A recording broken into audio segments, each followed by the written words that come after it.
her own beat. She has the qualities of a queen, my Nubian queen. Ooh. Hey, we got it going on. Hey, we got it going on. Fly FM. Fly FM. Des invités qui vous parlent, c'est bienvenue à la maison, c'est bienvenue à la maison. C'est bienvenue à la maison, avec Nio, à écouter sans modération.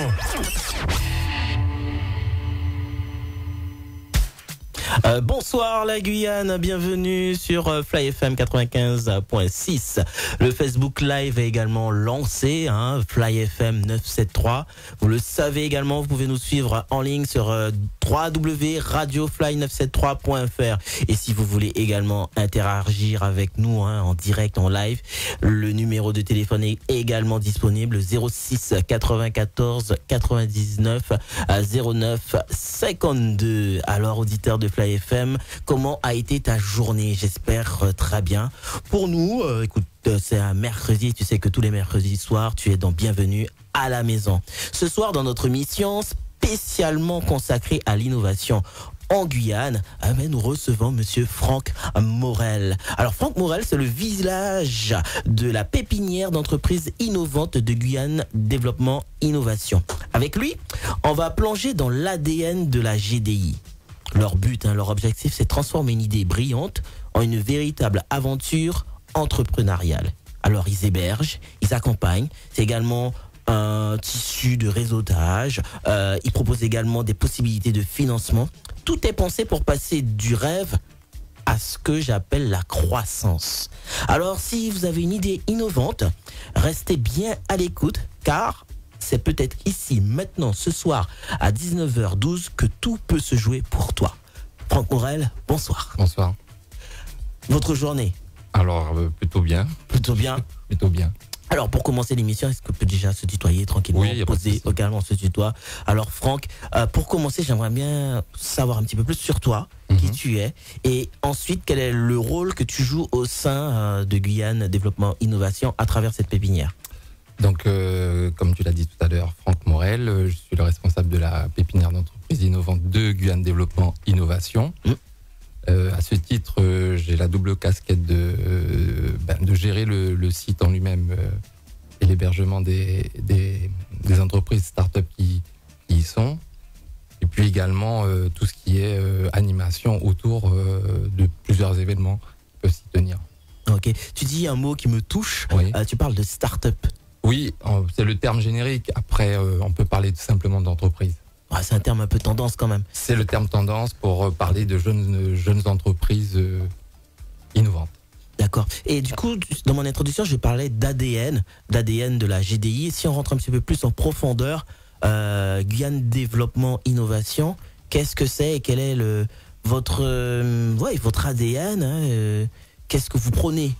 Alors, Guyane Développement Innovation, c'est l'agence régionale de développement et d'innovation. D'accord. Qui a été créée à l'initiative de la région Guyane à l'époque et donc aujourd'hui CTG, et qui a pour vocation la transformation économique du territoire et la promotion de l'innovation.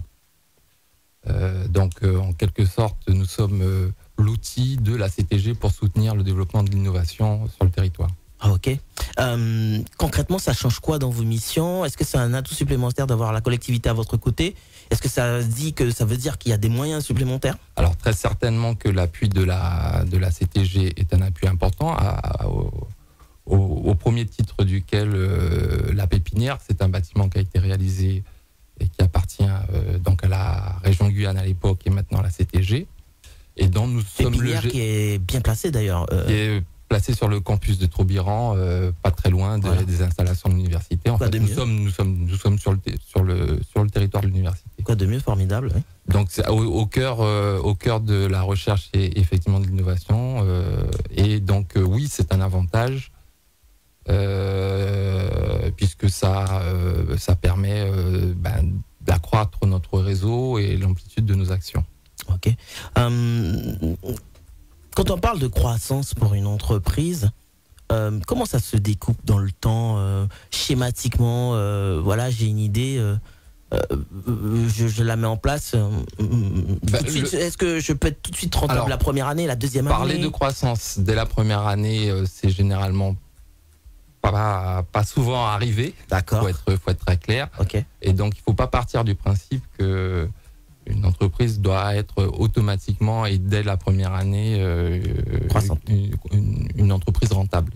C'est rarement le cas, puisque c'est généralement l'année, enfin en tout cas les premières années, où on va beaucoup investir, on va beaucoup recruter, et donc forcément on va avoir des difficultés, ou en tout cas pas atteindre immédiatement le point d'équilibre qui va permettre de passer à la zone profit, où on va commencer à générer du bénéfice. Et c'est pour ça que la pépinière et GDI ont tout leur rôle, c'est que dans cette phase un petit peu délicate de l'entreprise naissante, grâce à notre appui, elle pourra bénéficier de conditions qui lui permettront de consolider un peu plus ses bases pour pouvoir être plus facilement pérenne et survivre sur un marché qui est souvent concurrentiel. Vous venez rassurer aussi un peu l'entrepreneur. Il y a de ça, il y a aussi... Il s'attend peut-être pas, bon, je dis c'est peut-être naïf, mais on peut se dire qu'au bout de 3-4 mois, allez, j'investis, mais je peux quand même être à l'équilibre au début. Et puis... Tout dépend du secteur et tout dépend de ce qu'on propose. Plus c'est gros et plus c'est risqué? Non, c'est pas. Enfin, évidemment, les gros projets sont forcément plus risqués, en tout cas sur le terme financier. Mais c'est pas ça. C'est plus au niveau quelle est l'approche que j'ai eue en amont, comment j'ai identifié mes clients, la façon de les capter, la façon de les garder, comment je génère mon chiffre d'affaires. Ça, c'est le point le plus important qu'il faudra bien avoir évalué. Je dirais qu'on peut gagner de l'argent assez vite. Ça dépendra du secteur d'activité. Je prends un secteur comme le commerce. J'achète un produit, je le revends à marge. Normalement, je gagne de l'argent. Ouais. Mais dès qu'il s'agit d'innovation, on est dans un autre domaine. Donc, ça sera plutôt des entreprises de services, plutôt des entreprises industrielles, semi-industrielles ou artisanales qui ont besoin de développer une innovation pour pouvoir s'implanter sur le marché. Là, les choses peuvent être un peu plus longues à se mettre en œuvre. Ok. Et du coup, quand j'ai une idée innovante, je suis au stade de l'innovation, je suis en train d'avoir une idée, Eureka, j'ai l'idée du siècle. Est-ce que je peux venir directement chez vous et par où je commence si je viens? Alors, oui, effectivement, si on pense avoir l'idée du siècle, ce serait bien de venir nous voir, hein, okay. pour qu'on puisse commencer à évaluer tout ça. Alors, il ne s'agit pas d'évaluer au sens jugé, hein. Il s'agit de voir si effectivement l'idée est pertinente, si elle peut rencontrer une clientèle, puisqu'il s'agit quand même de ça. Une entreprise a vocation à développer une clientèle et donc un chiffre d'affaires et peut-être demain une rentabilité. Et le point d'entrée idéal pour venir nous voir, ça reste quand même la Fabrique des entreprises, qui est un des services en tout cas, une des outils plutôt que nous avons mis en place à GDI, qui est donc une demande de la CTG, et qui est un guichet unique, donc une plateforme sur laquelle le porteur de projet qui veut présenter son idée et bénéficier d'un accompagnement va pouvoir présenter son projet à une trentaine de structures qui sont affiliées actuellement à la Fabrique des entreprises. Et donc, j'invite tout porteur de projet qui pense à avoir besoin d'un accompagnement de passer par la Fabrique. La Fabrique, alors petite précision, s'écrit F-A-B-R-I-K, et pas Q-E. Pourquoi la précision? Alors, parce que ça va permettre de faciliter la recherche sur Internet, puisque quand on va lancer la recherche, la Fabrique des entreprises, on va tomber directement sur Google. Sans sans faire de publicité particulière pour Google. On peut y aller. Mais Que ça on va soit clair tomber, pour nos auditeurs. voilà, c'est quand même le moteur de recherche le plus utilisé. Oui. Donc on va tomber forcément en première page, en première proposition sur la fabrique des entreprises. Ok, bien vu. Et donc il est bon de préciser l'orthographe. Avec un K, donc donc avec un K. B-R-I-K. K. Ok. Alors venez nous parler de cet appel auprès des entreprises, justement recruter. On peut parler de recrutement. Oui, on peut parler d'une campagne de recrutement que nous lançons actuellement. Donc la pépinière, donc le service, l'outil que je représente, plus particulièrement aujourd'hui, a donc vocation à renouveler de façon régulière ses effectifs, c'est-à-dire ses effectifs en entreprise hébergée. Vous vous êtes fixé des objectifs à l'année? Mais en fait, tous les 2 ans ou tous les 2 ans, on peut considérer qu'on renouvelle un peu l'effectif, puisque les entreprises qui sont intégrées, qui sont hébergées à la pépinière, le sont normalement pour 2 ans. Bon, on peut aller jusqu'à 4 ans, il faut le préciser. Mais donc ça veut dire qu'il y a un certain turnover qui est nécessaire et qui est voulu d'ailleurs, puisque les entreprises qui arrivent à la pépinière n'ont pas vocation à y rester éternellement. C'est bien c'est bien un tremplin, il faut bien l'entendre comme ça. Et donc à l'issue, elles ont donc un départ vers d'autres cieux. Et donc, on doit les remplacer en termes d'effectifs au sein de la pépinière. Donc là, on est en campagne de recrutement pour pouvoir le faire. Okay. D'où ma présence aussi aujourd'hui pour pouvoir en parler et faire un maximum de publicité autour de ça. Juste une question technique.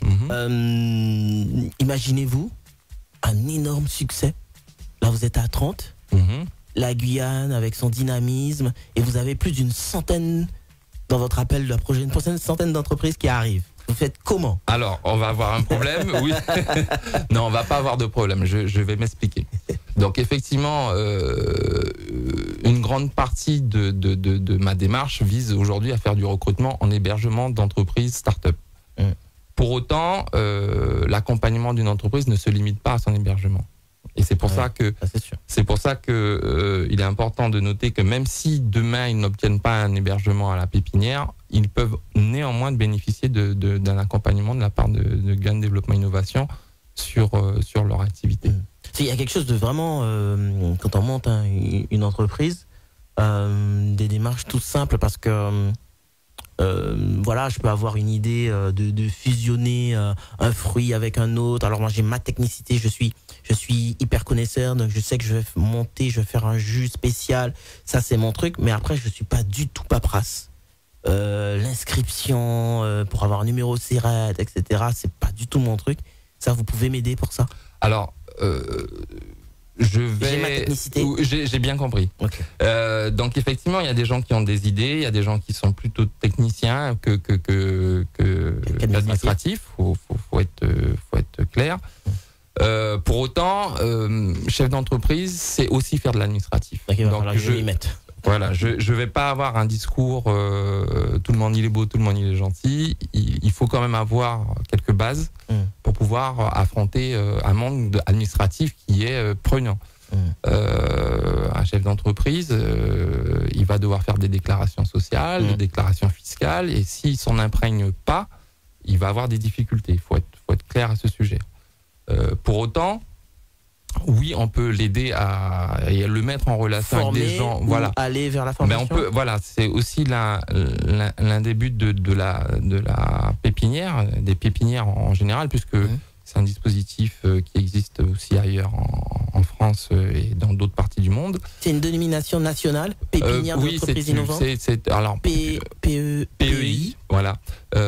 Il en existe plusieurs avec différents noms, mais la base est toujours la même. L'idée, c'est d'accueillir des structures innovantes, leur permettre de s'installer et d'être dans un cocon qui va faciliter leur développement, leur faire bénéficier d'un réseautage, leur faire bénéficier de conseils personnalisés, éventuellement leur faire bénéficier de technologies disponibles au sein du réseau concerné, et forcément bénéficier d'un appui des experts.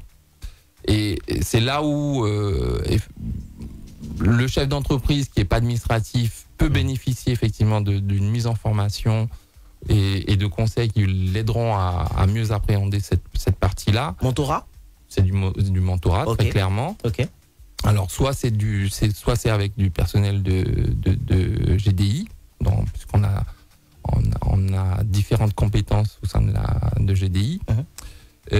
Soit c'est en faisant appel à du mentorat extérieur sous la forme peut-être demain d'un avocat spécialiste des affaires, puisqu'on met en place Puis d'un bon comptable. d'un bon comptable. Un bon comptable, un bon avec un majuscule. Alors, avec là, les... c'est pareil. À un moment donné, je vais dire chacun son métier. Ouais. Si un chef d'entreprise veut avoir un bon contact en termes d'expertise comptable, il faut qu'il se rapproche de l'ordre des experts comptables. Si il veut avoir des bonnes références sur un avocat d'affaires, il faudrait qu'il se rapproche du barreau pour connaître un petit peu. Mais on peut l'aider à ça. Et c'est là où on amène un plus, c'est qu'on va l'aider à ça, à identifier les partenaires clés pour son projet. Parce que ça, c'est important. On parle de l'administratif, on parle du juridique, on parle de plein de choses, mais il y a peut-être d'autres partenaires clés, notamment peut-être sur le plan financier, qui seront importants et qui devront être identifiés par le porteur pour pouvoir développer son idée, développer son concept et demain lancer son business, quoi. Ok. Alors, je vais poser une question intentionnelle parce que je suis sûr que le directeur nous écoute.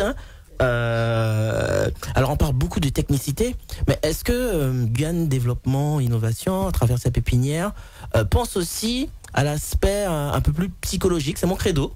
Moi, je trouve que parfois, un chef d'entreprise, quand il est un peu en galère, il a aussi besoin d'être entendu, écouté, conseillé.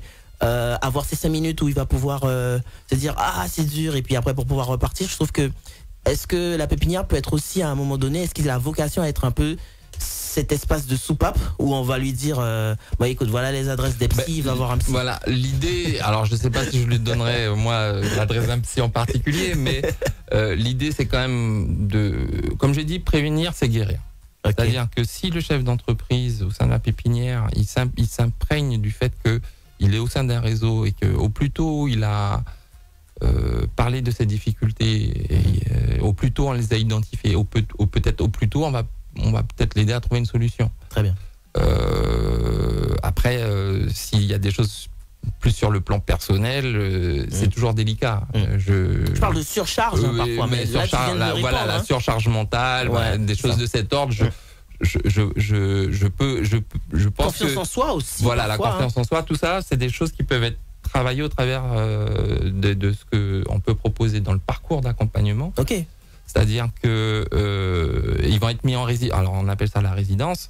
Ils vont être, voilà, ils vont être mis en résidence et où ils vont être confrontés à des experts, peut-être pour apprendre à parler en public.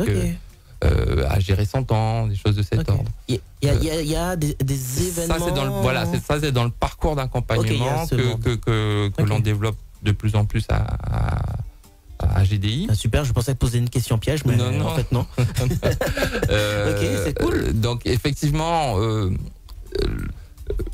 l'idée depuis 2 ou 3 ans, c'est vraiment d'avoir un accompagnement à 360, c'est comme ça qu'on l'appelle, sur différents aspects. Alors, comme je le disais, c'est pas forcément des compétences internes à GDI, ça peut être des compétences extérieures, pour pouvoir effectivement aborder tous les aspects de la gestion de l'entreprise et de la gestion de vie de l'entreprise pour le porteur de projet, puisqu'il s'agit d'abord d'un porteur de projet. Et donc, on va essayer à travers différents outils. Donc là, j'ai parlé de la fabrique qui est, on va dire, le point d'entrée, le guichet, de la pépinière qui va permettre l'accompagnement en hébergement, mais aussi un accompagnement sur le plan technique. J'ai certaines compétences, d'autres personnes ont certaines compétences qui permettraient, qui permettent en tout cas d'amener un éclairage particulier ou nouveau aux porteurs de projet. Ça va être aussi la mise en relation avec un partenaire de financier à travers un outil qu'on a développé également qui s'appelle le Pitch Contest. Pitch Contest, ok. Pitch Contest. Donc en fait, en bon franglais, c'est venir pitcher son projet, venir l'expliquer à des personnes qui sont susceptibles de l'accompagner sur le plan financier. En l'occurrence, nous avons réuni au sein de ce Pitch Contest un certain nombre d'établissements bancaires de la place. Alors, je corrige un petit peu l'introduction que tu as faite tout à l'heure. Nous ne finançons pas en direct. Par contre, nous permettons l'accès aux financiers. Et notamment à travers... notamment au travers du Pitch Contest. Ouais. Alors, il y a un certain nombre d'établissements bancaires, comme je le disais, mais il y a également Alice Guyane, qui est d'ailleurs abritée à GDI en tant que partenaire, qui est l'agence financière, on va dire, de la CTG. Il y a aussi France 2030. Enfin bon, il y a plusieurs partenaires qui pourraient intervenir au projet en fonction de son dimensionnement. C'est pareil. Tous les projets ne nécessitent pas le même montant d'investissement et ne nécessiteront pas la mobilisation de tous les acteurs. Mais l'idée, c'est qu'on va essayer de trouver le bon patchwork pour pouvoir permettre un accès au financement. Ok, super. Vous l'entendez, chers auditeurs. Si vous voulez réagir, si vous avez des questions également à poser, c'est le moment. Vous n'aurez pas à prendre de rendez-vous avec le responsable de la pépinière des entreprises. Il est là ce soir avec nous en direct. Vous pouvez lui poser toutes les questions nécessaires. Si vous avez une idée, vous avez envie de vous lancer dans l'entrepreneuriat, vous n'hésitez pas, vous appelez au 06 94 99 09 52. SJ à la technique aura le plaisir de pouvoir répondre. Et vous serez mis du coup en direct et vous pourriez échanger avec notre directeur. Vous parlez de 2 statuts éligibles. Pépin, incubé. Oui. La différence semble mince, mais pourtant il y en a un. Il y en a une. Alors, les deux ont vocation à bénéficier de l'accompagnement, je disais, de GDI. L'incubé, c'est typiquement le porteur de projet qui a une idée, mais qui est une idée qui n'est pas mature au sens transformable tout de suite d'un point de vue économique. Okay. Et pourquoi elle ne va pas être mature? Parce que peut-être qu'il a des études à faire. Peut-être qu'il a des analyses à réaliser. Par exemple, si c'est dans le domaine de la cosmétique, peut-être qu'il a des formulations à faire. Tout ce temps-là, il n'a pas de nécessité de s'inscrire déjà au registre du commerce et des sociétés. D'accord. C'est-à-dire d'être une entreprise à proprement parler, telle qu'on l'entend en droit français. Ok. Et donc, on parle de pépin. Là, on parle d'incubé. D'incubé. Voilà. Il est incubé. Il est en incubation, c'est comme un œuf. Ok. Il est sous couveuse et pendant cette période qui est de 12 mois chez nous, il va pouvoir utiliser nos installations. Okay, la cuisine expérimentale, par exemple. Voilà. Pendant 12 mois. Avec l'objectif que si effectivement l'idée elle est bien concrète, les analyses ont été concluantes, etc., par exemple, qu'il passe dans un autre statut qui serait celui d'une entreprise en bonne et due forme, donc inscrite au registre du commerce et des sociétés. Et là, à partir de là, il pourrait devenir pépin, c'est-à-dire une entreprise hébergée au même titre que n'importe quelle autre start-up. Au sein de la pépinière. Là, on parle de 24 et donc là, la période d'hébergement est de 24 mois, qui peut être prolongée à 36 et 48 mois. Okay. Donc 4 ans maximum, avec pareil, l'objectif qu'à l'issue des 4 ans, l'entreprise elle puisse voler de ses propres ailes, avoir trouvé ses propres installations pour pouvoir... Il y a des conditions Alors, à valider la première des conditions, et je dirais que pour celle de... On va essayer de distinguer les deux statuts. Donc, je vais d'abord parler de l'incubé. Comme je disais tout à l'heure, il n'a pas nécessité d'être inscrit au registre du commerce et des sociétés. Ok, voilà. Par contre, le pépin, l'entreprise hébergée, elle a vocation à être inscrite au registre du commerce et des sociétés. Et son inscription ne peut pas excéder les 2 ans. Pourquoi ? On ne va pas commencer à donner de l'hébergement à une entreprise qui a par exemple 10 ans d'existence. Ça n'a pas de sens. Il s'agit bien d'accompagner les nouvelles structures. Ok. Donc 2 ans. Donc, Max. voilà, donc 2 ans d'inscription au RCS. Ok. Ensuite, le critère, là j'ai parlé de critères, on va dire administratifs. Le critère le plus important, c'est l'innovation, puisque c'est quand même notre cœur de métier. C'est d'accompagner. Qu'est-ce qu'on entend par innovation? Alors voilà, qu'est-ce que l'innovation? L'innovation, c'est, en tout cas celle qui a été retenue en Guyane, puisque pour beaucoup l'innovation c'est la technologie. C'est ça. Celle qui a été retenue lors de la création de la pépinière, c'est l'innovation au sens territorial du terme. C'est-à-dire proposer un produit, un service qui n'est pas disponible sur le territoire. D'accord. Je résume. Donc, concrètement, je peux mettre en place aussi un processus nouveau sur le territoire. Donc le champ des possibles est assez large, mais en même temps, comme je dis souvent, il suffira pas de créer une application pour dire je suis innovant. Ça c'est pas. Voilà. Il suffira pas de dire je vais lancer un site web qui va permettre de faire ci ou de faire ça, et en fait on a des offres équivalentes sur le marché. Ok. Il faut bien comprendre une chose, c'est que nous n'avons pas vocation à créer des distorsions du marché. C'est-à-dire parce que le pépin a bénéficié de conditions très particulières, très avantageuses en étant hébergé à la GDI. Okay. On ne peut pas créer de distorsion par rapport à des entreprises qui n'y sont pas et qui favoriser une entreprise par rapport à une autre. En fait. C'est pas l'objectif. On n'est pas là pour faire favoriser de la concurrence déloyale d'une certaine forme. On est dans du nouveau. Voilà. Et l'idée, c'est vraiment d'amener quelque chose de nouveau au territoire, de permettre, quand c'est possible et quand c'est lié au projet, un transfert de technologie, c'est aussi l'objectif. Et donc, l'idée, c'est, on va dire qu'on va regarder au cas par cas, mais si les auditeurs devaient retenir une définition, c'est le service ou le produit n'est pas disponible sur le territoire. Ok, tout simplement. Et après, nous évaluons cela.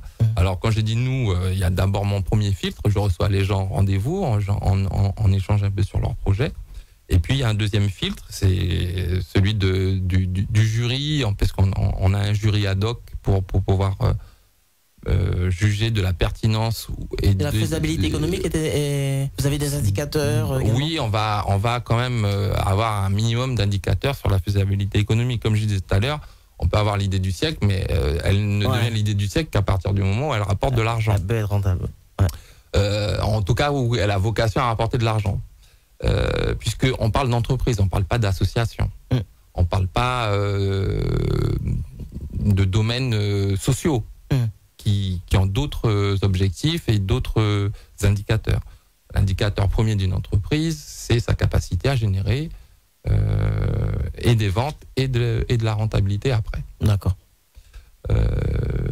Et donc, oui, le jury va se prononcer à la fois sur la faisabilité économique du projet.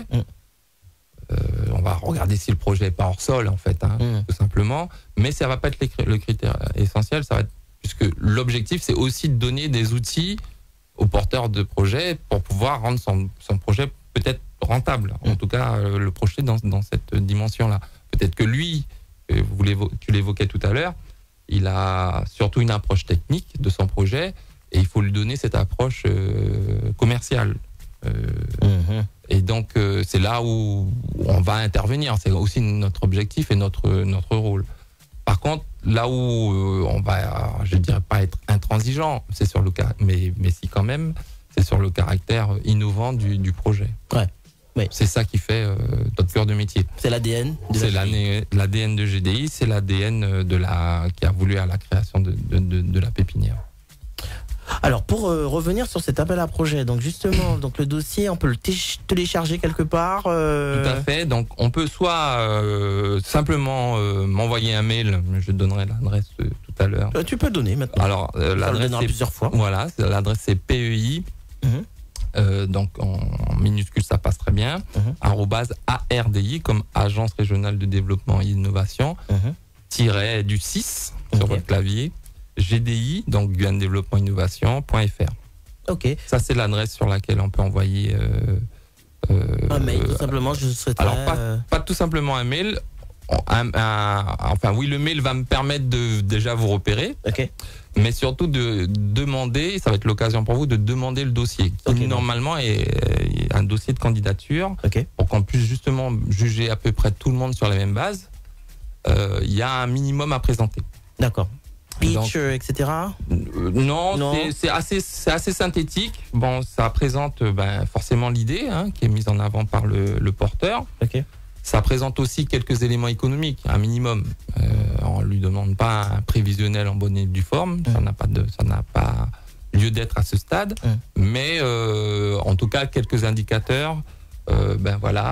Moi j'ai prévu telle dépense, j'ai besoin de telles ressources et je compte acquérir tant de clients.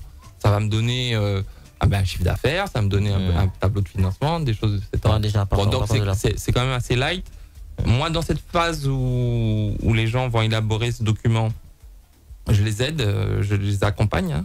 Je vais leur dire voilà, c'est plutôt comme ça que ça se rédige, c'est plutôt ça qu'il faut dire. L'idée, c'est pas d'envoyer les gens au casse-pipe, leur faire remplir des dossiers qui nous les renvoient. C'est pas du tout innovant, donc j'aime bien recevoir en amont les gens pour leur expliquer tout ça, avant qu'ils remplissent le dossier. Mais donc, pour revenir à comment on fait, soit ils m'envoient un mail sur l'adresse que j'ai donnée et réclament le dossier qu'on leur envoie et qu'ils commencent à remplir. Soit ils peuvent directement le retirer depuis notre site internet. GDI Guyane, peut-être ? Voilà, GDI Sur Google ? Voilà, simplement, ils vont taper Guyane Développement Innovation. Guyane Développement Innovation. Et ils vont tomber sur notre site. Je vais pareil, je la maîtrise pas par cœur, je la redonnerai tout à l'heure. D'ailleurs, on va tester pour voir en direct pour voir si ça marche. Si ça marche effectivement. Il y a également une date limite de candidature. Oui. Candidature, c'est le 15 septembre, c'est ça ? Donc on s'est fixé au 15 septembre avec l'idée que effectivement, et tu le disais tout à l'heure, dis donc, vous êtes premier pour GDI. Alors vous allez sur Google, vous tapez GDI Guyane et vous tombez directement sur l'adresse www.hardy-gdi.fr. C'est bien ça. Ah ben voilà. Et donc, vous êtes bien référencé sur Google. Et donc pour revenir à la date limite de ta question concernant la date limite, où on s'est fixé au 15 septembre, avec l'idée que c'est un peu la rentrée. Ça permet aussi pour les entreprises qui auront candidaté de s'inscrire déjà dans un processus dynamique, profiter un petit peu de la période un peu plus calme des vacances scolaires pour pouvoir bien peaufiner son dossier, c'est généralement et arriver au 15 septembre pour une présentation en jury, un pitch donc devant but jury, donc après, pour ceux qui seront sélectionnés, les inscrire déjà dans le parcours d'accompagnement. Donc il y a déjà des choses qui sont programmées pour les accompagner. Donc c'est pour ça qu'on a mis au 15 septembre. Ok. Bon, un jury d'experts, ils sont durs les jurys qui sont là, qui sont en place. Les choses sont faites dans la bienveillance. Par contre, ce sont des experts. Donc comme je dis toujours, l'idée c'est quand même d'avoir des gens en face qui savent de quoi ils parlent et c'est des gens qui vont donner des conseils. Ils vont pas simplement dire écoute ton projet il est bancal et ça tient pas la route, merci, au revoir. Alors, l'idée c'est qu'il y ait quand même un retour, un feedback pour eux et que même s'ils n'étaient pas sélectionnés, c'est pas la fin du monde, je veux dire, il y a autre chose. C'est une belle expérience. Voilà, au-delà de l'expérience, moi je dis toujours, au-delà de la belle expérience, il y a surtout, j'apprends quelque chose. Ça n'a pas marché, voilà, ça n'a pas marché cette fois-ci parce qu'on m'a dit ça, j'en tiens compte. Et je reviens plus tard, ou je reviens différemment. C'est ça l'idée. C'est ça aussi l'idée, c'est ça aussi, ça fait partie de l'ADN de GDI. On dit pas oui ou non, et puis on a terminé. Non, voilà, moi, comme je dis toujours, Je n'ai pas vocation à juger de façon absolue le projet de quelqu'un. Ouais. C'est son projet. Ouais. Mais par contre, ils doivent respecter un certain nombre de critères. prérequis, on va dire. Prérequis. Voilà, on va Parce plutôt que dire de ça prérequis. reste encore des bébés voilà, qui donc, viennent, qui arrivent. il faut que l'idée, elle puisse rencontrer son public. Et son public, c'est quoi? C'est sa clientèle. Donc, il faut qu'elle rencontre son marché. On est sur un marché qui est un petit marché en Guyane. Ouais. Peut-être que mon idée, elle a la vocation à s'exporter. Peut-être qu'elle a vocation à être dupliquée ailleurs. Ça, on peut peut-être l'identifier. Mais si c'est destiné au marché local, il faut être cohérent par rapport au marché local et à ses caractéristiques qui sont particulières aussi. Ok. Chef d'entreprise, on rend du coup 5 minutes face à un jury pour pouvoir, face à un pitch, répondre à l'ensemble de leurs questions. Ce sera aussi c'est une interaction. Donc, les gens sont soumis au questionnement du jury qui demande des précisions s'il en a besoin. Et puis, qui va, comme je disais, d'abord se prononcer sur le caractère innovant. Il ne s'agit pas de se prononcer essentiellement sur le projet d'un point de vue économique. Ça viendra plus tard. Ça viendra plus tard avec le pitch contest ou avec les banquiers, par exemple. Ça viendra plus tard quand il peut-être sollicitera des fonds auprès du pôle des affaires européennes, des fonds européens, du FEDER ou autres.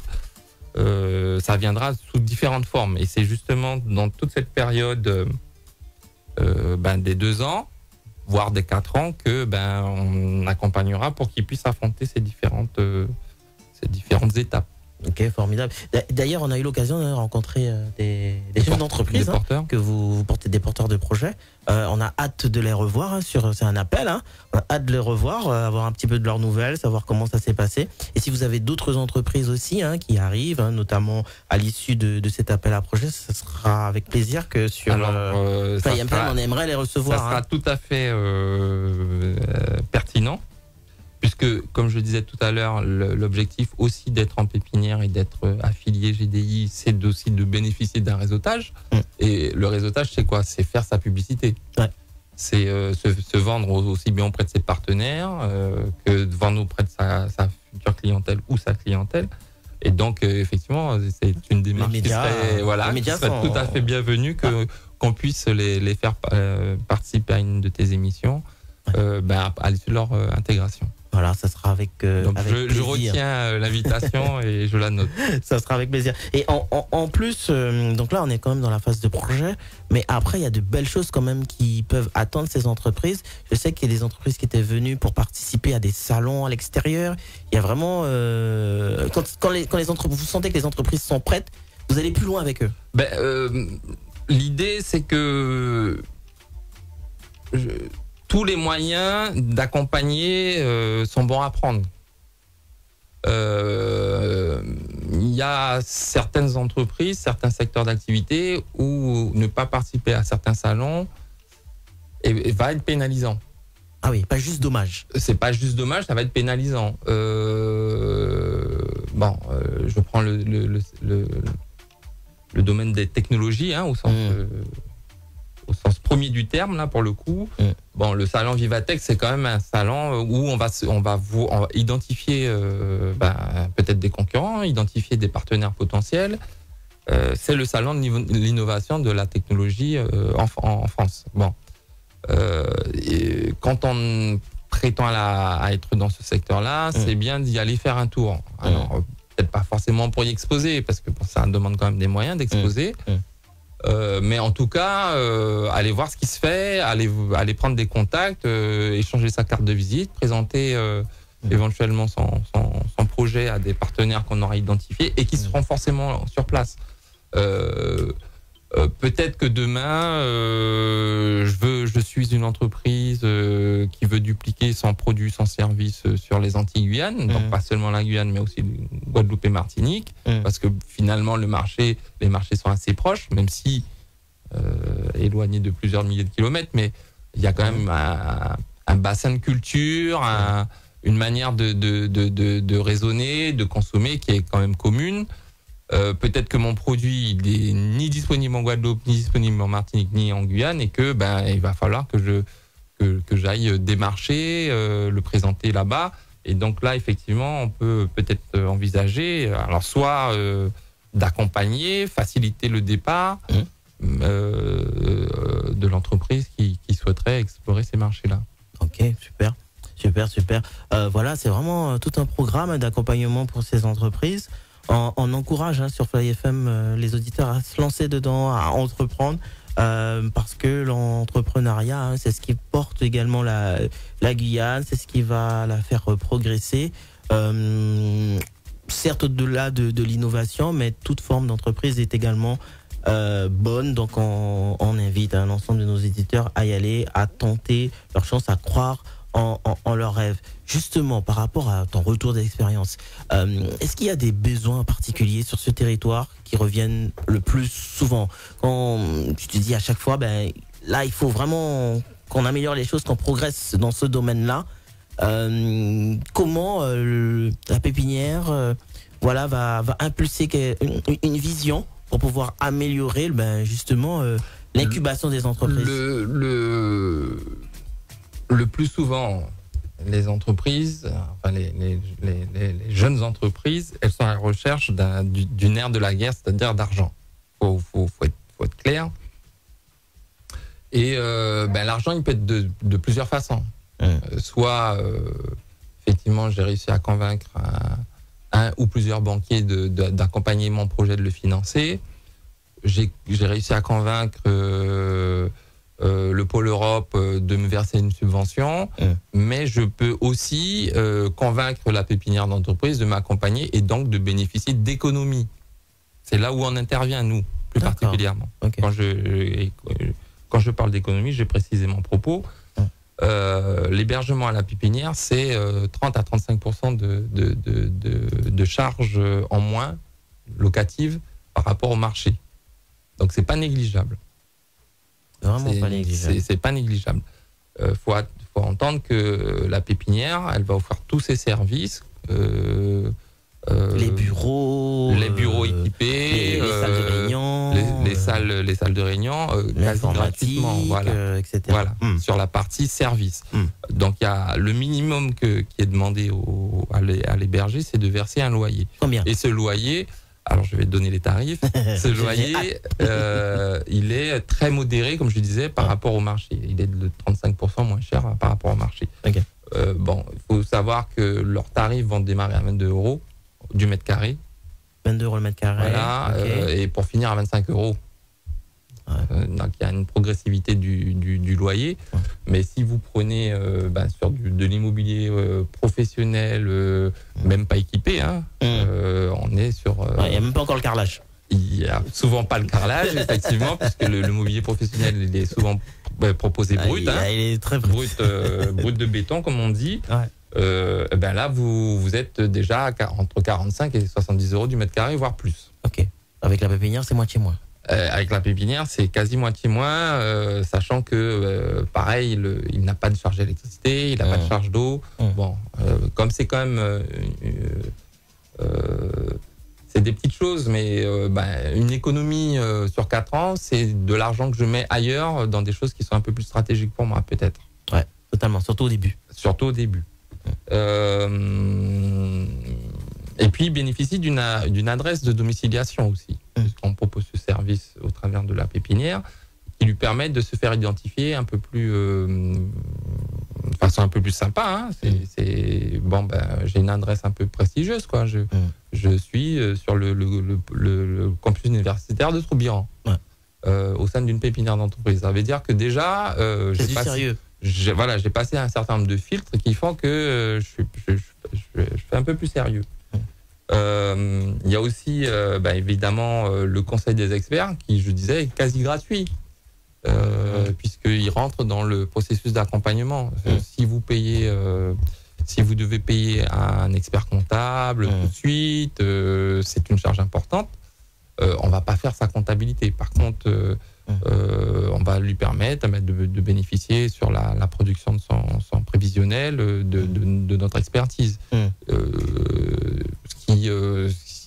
s'il devait le commander, Ça sera un coût. ça serait un coût important. Et là, ça devient un coût en moins. Voilà. Et puis dans toute cette phase d'accompagnement, il aura le réseautage, l'expertise, sans avoir à débourser beaucoup ou quasiment pas. Alors que normalement une entreprise, elle doit investir dans sa publicité pour se faire connaître, éventuellement, alors ça peut commencer du flyer, mais ça peut aussi être devoir tourner un clip publicitaire, etc. etc. Même si avec l'arrivée de l'IA, ça a fortement fait baisser les coûts, mais il faut quand même le faire. Et ça prend du temps. Même si on le fait soi-même, c'est pas toujours pertinent, même en ayant eu recours à l'IA. Parce que il y a un regard, d'expertise quand même à avoir et donc tout ça, c'est quand même mis bout à bout, ça fait quand même des belles économies pour l'entreprise qui se lance, et il faut d'abord voir ça en fait. Totalement. Franck, on passe un agréable moment, mais on n'est pas loin de terminer l'émission. Si tu devais avoir un mot de fin pour nos auditeurs, pour les inciter à venir, à s'inscrire à cet appel à projet, qu'est-ce que tu dirais ? Et moi, je sais pas, j'aurais aussi envie d'entendre peut-être une success story. Si tu as une entreprise que tu as accompagnée et qui aujourd'hui fait un gros boom, voilà, si tu peux nous en parler, je trouve que ça peut être assez cool, assez formidable. Écoutez, pour tous ceux qui ont un projet innovant, je les invite à se rapprocher, pas seulement de la pépinière pour l'aspect hébergement, mais de GDI tout court, parce que ça va permettre d'ouvrir le champ des possibles, entre guillemets. Ça va permettre de se faire connaître plus rapidement, de faire sa publicité plus rapidement. On accueille des entreprises de différents horizons. C'est aussi peut-être des échanges humains, ne pas rester isolé, c'est super important quand on est chef d'entreprise. Surtout. Tisser des liens du réseau. Voilà, faut tisser des liens du réseau pour la partie, on va dire, l'aspect commercial, mais c'est aussi bon, et tu parlais tout à l'heure de l'aspect mental des choses. Ayant été moi-même chef d'entreprise il y a quelques années de cela, au moment du Covid, j'ai par exemple expérimenté cet isolement. Pas évident. Voilà, ce qui n'a pas été évident. C'est vrai que parce que j'avais un réseau, ça a été plus facile peut-être à supporter et à organiser. Et c'est ça l'idée, c'est que on a la tête dans le guidon, on est un peu lancé dans son truc, et on aura tendance à s'isoler. Surtout quand on est sur des petites structures. Quand on est avec un ou plusieurs salariés, c'est un peu déjà différent. Quand on est avec un ou plusieurs associés, c'est un peu différent. Mais quand on est tout seul, même deux associés, c'est pas évident de sortir la tête du guidon, prendre un peu de hauteur. Et c'est aussi en ça que ça peut être bien d'intégrer une structure comme la pépinière, et de façon plus large comme GDI. Donc voilà ce que je pourrais leur dire. Voilà, pour bel accompagnement. Voilà, pour passer à l'action. C'est de l'anticipation. Et puis l'objectif, c'est quand même qu'au travers de tout ce réseautage, de tout ce conseil, l'idée, c'est de rendre l'entreprise plus pérenne. La vraie success story, c'est de se dire, dans 3 ans, 4 ans, 5 ans après avoir quitté GDI et la pépinière d'entreprise, est-ce que l'entreprise est encore là? Est-ce qu'elle s'est développée? Est-ce qu'elle a conquis de nouveaux marchés? Alors, tu me parlais de success story. Oui, il y en a. On peut citer une entreprise qui a été au tout début de la pépinière. Je n'y étais pas à l'époque, mais c'est quand même un succès à mettre à l'actif de GDI. C'est l'entreprise Solamaz qui est dans le secteur du photovoltaïque, de l'éclairage photovoltaïque, qui est bien établi, qui aujourd'hui exporte. Donc ça c'est pas mal. Et puis plus récemment, on a intégré une entreprise qui s'appelle Méthode Code, qui est un peu dans le secteur du codage, on l'entend comme ça dans son nom, mais qui est surtout dans la prestation de services au bénéfice d'autres entreprises. Donc là, c'est du B2B, donc business to business. Okay. Et donc, elle a créé une interface qui permet de la gestion logistique et des flux pour des entreprises industrielles, semi-industrielles. Okay, et donc, c'est vraiment intéressant et innovant. Et elle a fait l'acquisition de clients importants, notamment dans le secteur aurifère et dans le secteur de la grande distribution. Et l'entreprise a 1 an et quelques. Ouais, à peine un an. Donc voilà. On va dire qu'il y a des entreprises phares, forcément, mais je dirais que c'est pas le gros du bataillon et c'est pas ça le plus important. Le plus important, c'est que le chef d'entreprise qui vient, il ait les idées claires sur ses objectifs de développement. Et s'il y voit pas clair, on va l'aider à y voir clair. Quels sont comment il se projette à 3 ans, à 5 ans? Est-ce qu'il a bien identifié son business model, c'est-à-dire je génère mon chiffre d'affaires comment, je génère ma rentabilité comment, et ça va nécessiter quoi comme investissement personnel, comme investissement en personnel, parce que je parle d'investissement personnel, c'est celui du chef d'entreprise, c'est un métier qui demande beaucoup de courage. Il y a la ressource humaine qui est importante. Et voilà. Et puis il y a la ressource humaine qui permet d'accompagner le développement de son entreprise et qu'il faudra bien identifier, bien sélectionner. Et puis il y a tout cet aspect de démarche auprès des clients. Ok, merci bien, Franck Morel. C'était un plaisir de vous recevoir dans Fly FM. JDI, vous êtes chez vous. On reviendra. Voilà, et puis j'ai hâte d'entendre de vive voix tous ces succès stories à travers ces chefs d'entreprise. Qui seront peut-être au début, et puis peut-être certains comme Solamaz ou Méthode Code, s'ils veulent venir aussi avoir pour proposer leur retour d'expérience, c'est toujours très intéressant à entendre, et puis ça nous permet nous, si on a une idée, de pouvoir se lancer. Voilà, chers auditeurs de Fly FM, tout de suite c'est A2L. Vous étiez dans Bienvenue à la maison avec Nio. SJ était à la technique, fidèle au poste. On vous souhaite une belle soirée et puis à la semaine prochaine. Des invités qui vous parlent, c'est Bienvenue à la maison. C'est Bienvenue à la maison. C'est Bienvenue à la maison avec Nio, à écouter sans modération.